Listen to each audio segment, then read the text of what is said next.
ତାଙ୍କର ପ୍ରାଣ ହରାଇଥିଲେ। ସେ 18ଟି ପୁଅକୁ ମନେ ରଖିବା ପାଇଁ ପୁରୀ ଗଜପତିଙ୍କ ପାଖରେ ନେହୁରା ହେଇଥିଲେ। ପୁରୀ ଗଜପତିଙ୍କ ନିର୍ଦ୍ଦେଶ ଅନୁସାରେ ଜଗନ୍ନାଥଙ୍କ କୃପାରୁ ସେ 18ଟି ନଳାରେ 18ଟାକ ପୁଅକୁ ଯୁଗେ ଯୁଗେ ସିଏ ଜୀବିତ ରଖିବା ପାଇଁ ସେ 18 ନଳା ନିର୍ମାଣ କରିଥିଲେ ଉଦ୍ଧବ ସିଂହ ନରେନ୍ଦ୍ର। ଆପଣ ମାନେ ଶୁଣିଲେ ଆଶ୍ଚର୍ଯ୍ୟ ହେବେ ଯେ 18 ପୁଅର ମୁଣ୍ଡ ଉପରେ ସବୁ ଭକ୍ତ ମାନେ ପାଦ ଦେଇକି ଚାଲିକି ଯିବେ। ସେଇଥିପାଇଁ ଆଜ୍ଞା ଏଇ 18 ନଳା ଏମିତି ଏକ ତୀର୍ଥ, ଆପଣ ଏଇଠି ଛିଡା ହେବେ, ପୁରୀ ସହର ଯାକ ଯୁଆଡେ ଯୁଆଡେ ବୁଲିବେ ଆପଣ ଦେଖିବେ ଏବେ ତ ସବୁ ଘର ଦ୍ୱାର ହେଇଗଲାଣି, ଗଛ ପତ୍ର ସବୁ ଇଏ ଭଲ ମନ୍ଦ, କିନ୍ତୁ 18 ନଳା ଉପରେ ଛିଡା ହେଲେ ଯେନେତେନ ପ୍ରକାର ଆପଣଙ୍କୁ ନୀଳଚକ୍ର ବଡ ଦେଉଳ ଦେଖାଯିବ।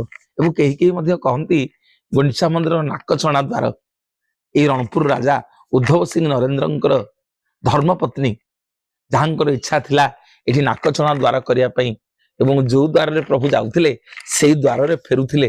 କେହି କେହି କହନ୍ତି ରାଣୀ ଗୁଣ୍ଡିଚାଙ୍କର ନାକଚଣା ଦ୍ୱାର